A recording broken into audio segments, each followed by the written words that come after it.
Olá a todos, meu nome é Fábio Tucci, médico cardiologista. Estou aqui mais uma vez com vocês com um novo vídeo da série Covid-19 baseado em evidências. Nesse vídeo eu vou estar fazendo a primeira atualização, das evidências relativas à hidroxicloroquina para pacientes com Covid-19. O título da aula hoje, será que o druida derramou o caldo da poção mágica? Bom, isso aí é justamente uma menção ao estudo publicado aí, inicialmente, que avaliou a hidroxicloroquina para pacientes com Covid-19, e que serviu de base para tudo que está sendo feito hoje em dia em termos de prescrição da hidroxicloroquina e da cloroquina para pacientes com Covid nas suas diferentes formas. Esse aqui é o Didier, o autor aí do estudo. Aqui o estudo publicado nessa revista, E só para a gente atualizar, houve um questionamento aí, além da questão metodológica, que a gente colocou já no vídeo inicial, no primeiro vídeo sobre esse estudo. A gente tem aqui um questionamento, do quão rápido que esse estudo foi aceito, Isso pode ter sido pelo fato de um dos coautores ser editor-chefe dessa revista, Além disso, aí houve outros questionamentos aí em relação a questões aí de inclusão de pacientes, o que levou aí a sociedade responsável por esse jornal a emitir essa nota em que ela afirma que, a princípio, esse estudo ele não preenche os critérios padrão aí esperados da sociedade. Então, esse estudo está sendo aí reanalisado, do ponto de vista aí até de retratação dos autores, Não tem nada definido, mas esse aí é o pé em que está esse importante estudo aí, reconhecido aí na comunidade médica como algo aí digno de ser a base para o que vem sendo feito aí em termos de prescrição dessas medicações, A ponto aí do Conselho Federal de Medicina aí nessa semana está condicionando aí o uso da cloroquina ou da hidroxicloroquina para pacientes com Covid-19 em formas leves, da doença, condicionando isso, obviamente, ao critério do médico e ao consentimento do paciente, mas indo aí contra o que a gente tem visto de evidências sendo disponibilizadas desde a publicação desse primeiro estudo francês, Então, a gente questiona se isso aí que está sendo feito é algo aí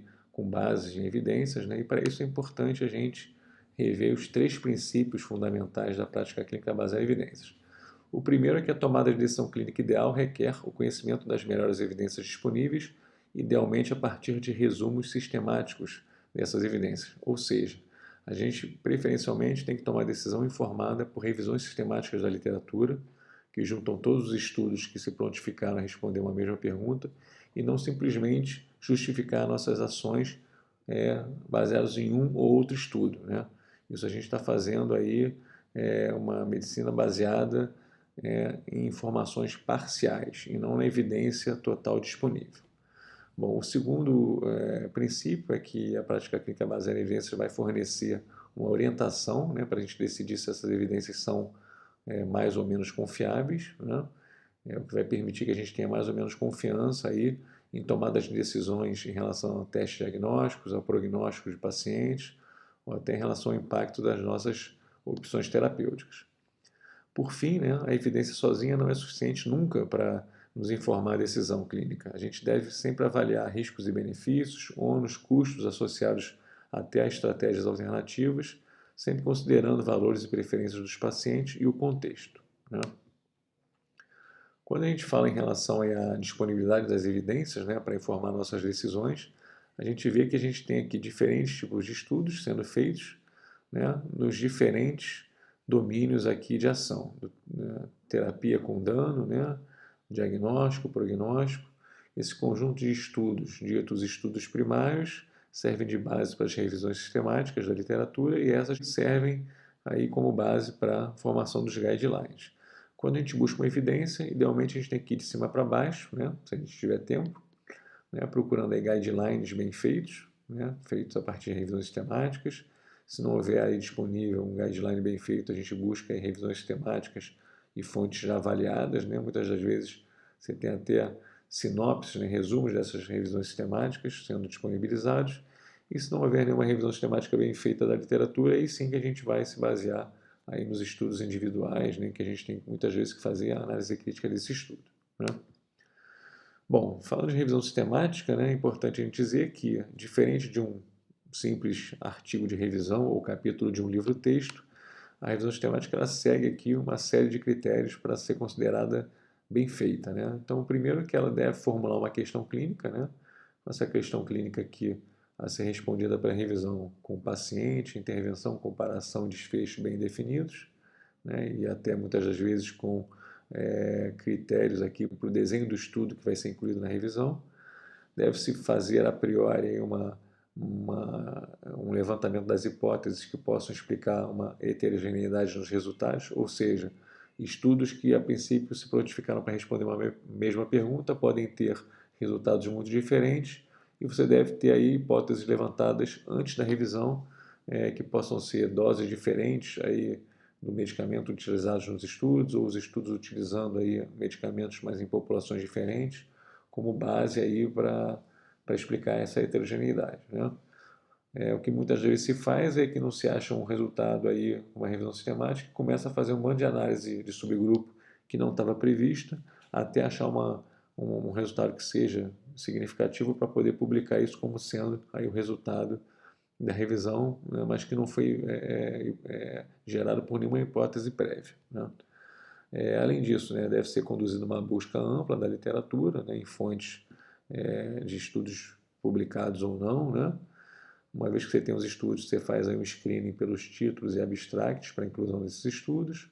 Aqueles estudos que você julga elegíveis para serem incluídos, né, possivelmente, você faz uma revisão do texto completo, faz uma análise do risco de viés desses estudos, né, para ver se eles foram bem feitos, faz aí uma retirada, né, dos dados dos estudos, dos resultados e tudo mais, e se possível você faz o que a gente chama de meta-análise, que é colocar aí juntos os resultados de uma forma quantitativa, né? Gerando aqui um resumo aqui da estimativa de impacto e do intervalo de confiança dessa estimativa, buscando aí explicações para a heterogeneidade, né? E dando aqui uma nota aqui para o grau de confiança que você tem nessa estimativa de efeito. Bom, especificamente em relação aqui à hidroxicloroquina para pacientes com Covid, a gente tem essa revisão sistemática aqui publicada em 16 de abril, né, em que considerou o estudo aqui francês, juntamente com outro estudo, né, para o desfecho de cura virológica, né, ou seja, negativação do SWAB após o uso da hidroxicloroquina, e foi visto aqui que no somatório dos resultados dos estudos não teve diferença aqui, né, uma vez que o resultado ultrapassou a linha do não efeito aqui, né? Você tem a razão aqui de chance de 1, né? Quer dizer que a chance de um resultado com a hidroxicloroquina sobre sem hidroxicloroquina é igual, né? Sendo 1. Então, sempre que o resultado não está só de um lado dessa linha, quer dizer que ele ultrapassando a linha não teve significância estatística, né? Então, a gente não pode concluir aí que, na verdade, que a hidroxicloroquina é capaz de negativar o SWAB em 7 dias, né? Como foi a conclusão só desse estudo aqui, que foi o estudo francês.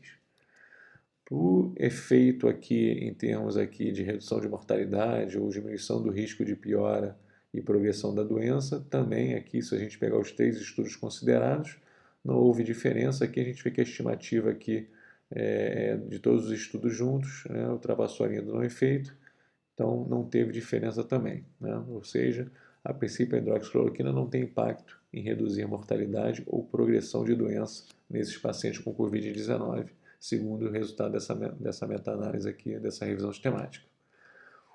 Já para casos, né, mostrando melhora radiológica, né, da progressão na tomografia, parece que o uso da hidroxicloroquina, né, comparado ao tratamento sem ela, realmente acelera aqui a melhora do aspecto radiológico. Lembrando que esses estudos foram estudos abertos em que quem viu e deu o laudo na tomografia, na verdade estava sabendo quem estava tomando medicamento e quem não estava tomando. Isso pode ter influenciado nesse resultado, que é resultado de um desfecho secundário, que é resultado de exames complementares e não desfechos clínicos relevantes, como a gente viu medidos aí na figura anterior. Em relação à segurança, né, parece que tem uma tendência aqui a você ter mais segurança no grupo aqui controle, né, mas isso também, como ultrapassa a linha do não efeito aqui, não é conclusivo. Então, a princípio também não tem muita diferença, mas uma direção aqui para um risco maior de efeitos colaterais com a hidroxicloroquina, né? Bom, uma outra evidência que está disponibilizada no Centro de Medicina Baseada em Evidências da Universidade de Oxford, né? Que é justamente um estudo aqui que pegou dados de vida real de uma coorte de pacientes, fez que a gente chama aí de uma randomização emulada, né? Uma simulação de randomização, mas não foi propriamente dita uma randomização dos pacientes em ambos os grupos, mas o fato é que o resultado aqui do grupo hidroxicloroquina versus não uso da mesma, não teve diferença em termos de transferência para o CTI, ou de morte em 7 dias juntos, né? Ou apenas de morte em 7 dias, ou de progressão aqui da doença em 7 dias, né? E aqui no grupo que tomou hidroxicloroquina, a gente teve um número maior aqui de alargamento do intervalo QT, né? Que é uma questão de segurança aí para risco de arritmias graves. Então, mais uma evidência aqui que fala contra ou não dá uma certeza muito grande de que a hidroxicloroquina é benéfica para desfechos clínicos relevantes nesses pacientes com Covid, né, pacientes internados que precisavam de oxigênio. Uma crítica aqui a esse estudo é que ele não foi capaz aqui de balancear alguns potenciais fatores prognósticos em ambos os grupos. Então a gente sugere aqui que tenha cautela na interpretação dos resultados, né? Uma outra evidência aqui que não está publicada, mas está disponível aqui nesse site aqui de estudos que ainda não foram avaliados por pares, né? É justamente esse estudo retrospectivo aqui de uma coorte de pacientes nos Estados Unidos, né, que viu que o uso da hidroxicloroquina, né, comparado aí ao não uso, tinha aí uma associação aí com aumento de mortalidade, né? Então a gente vê aqui que para o desfecho de mortalidade, né, variou de 1,1 a 6,1, né, 2,6 vezes, né, um risco maior de morte com hidroxicloroquina versus não uso. Para o desfecho de ventilação, né, progressão para ventilação mecânica, né, piora clínica, né, a gente não teve diferença, né, de não usar hidroxicloroquina versus fazer só a hidroxicloroquina ou ela com azitromicina, ou seja, não teve benefício associar essas medicações para esse desfecho, né, e essa aqui, hidroxicloroquina mais azitromicina comparada a não usar, né, não teve diferença em relação aqui à mortalidade, né? Então, mais uma evidência também que fala contra aí o uso dessa medicação, inclusive com sugestão de aumento de mortalidade quando usa somente a hidroxicloroquina. Aqui uma contribuição de um grupo brasileiro, também publicada recentemente aqui no JAMA Network Open. Aqui foi um estudo randomizado que avaliou diferentes doses, né, de cloroquina para pacientes com a forma grave da doença. Esse estudo teve como conclusão, né, que essa dose mais alta aumentava o risco de mortalidade, né? A gente vê aqui que o estudo foi terminado precocemente, né, por malefício, antes mesmo do que estava planejado de ser feita aí uma análise interina, né, de segurança, né? Então a gente vê aqui que 81 pacientes foram alocados no estudo, sendo 41 para alta dose e 40 para uma dose baixa, né? Essa alta dose era 600 miligramas, 2 vezes ao dia por 10 dias, e a dose baixa 450 miligramas, aqui 2 vezes ao dia, seguido aqui por uma vez ao dia por 4 dias, né? Então viu-se aqui que no grupo 41 pacientes, no outro grupo 40 pacientes, né? Aqui então o objetivo do estudo, né, avaliar a segurança e eficácia dessas duas doses de cloroquina para pacientes com forma severa da doença, né? O estudo foi terminado precocemente por malefício, né? Viram que particularmente havia aumento do intervalo QT, né, nesses pacientes. Então os dados preliminares sugerem que essa alta dose seja perigosa e maléfica, com risco aí de alargamento do QT, principalmente pacientes que também tomam azitromicina e o remédio aqui antiviral para H1N1, né, que também alarga o QT. Bom, o que a gente faz com isso tudo, né, esses vários estudos, né? Idealmente a gente deve procurar aí como a gente disse, revisões sistemáticas da literatura que juntem esses estudos e nos deem uma precisão maior nos resultados. E é justamente isso que está sendo feito, né, no grupo aqui de Oxford, né, que vem publicando aqui revisões sistemáticas rápidas que estão sendo traduzidas aqui por essa aliança aqui, Oxford Brasil de Medicina Baseada em Evidências, né? A gente pode ver aqui que a gente já tem uma revisão sistemática rápida aqui, atualizada aqui no dia 25, né? Muito recente, em que avaliou aqui ambos os medicamentos para pacientes com Covid, né? Foi aqui uma parceria aqui do Hospital Sírio-Libanês com a Unifesp, né? E nessa revisão rápida da literatura, ela mapeou as evidências de forma crítica existentes do uso desses medicamentos para pacientes com Covid, e já é a sexta versão, no dia 24, na verdade, de abril, né? As buscas foram conduzidas até esse dia aqui, né? E o que foi visto aqui? Né? A inclusão de mais um estudo clínico, uma coorte histórica, totalizando 5 estudos com 652 pacientes hospitalizados, a inclusão de mais 15 estudos clínicos em andamento comparativos, totalizando aí 109 estudos em andamento com quase 190 mil pacientes, né? E a única meta-análise possível foi aquela relacionada à avaliação da negativação da carga viral PCR após 7 dias, né? Em que a gente viu aqui que, juntando esses dois estudos, né, não teve diferença, né? Em relação aqui a reduzir a carga viral ou negativar a carga viral na PCR após 7 dias no SWAB, né? Indo aí contra justamente aqui a conclusão do estudo francês que deu subsídio para prescrição mundialmente aí da hidroxicloroquina e da cloroquina para esses pacientes, né?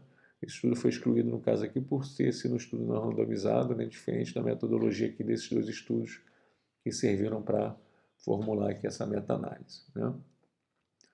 Ou seja, a gente se pergunta, né, mediante tudo isso aí que a gente tem de novidade, se prescreve ou não, né, a hidroxicloroquina ou a cloroquina para pacientes com Covid-19. Bom, acho que isso aí é uma questão de juízo de valor.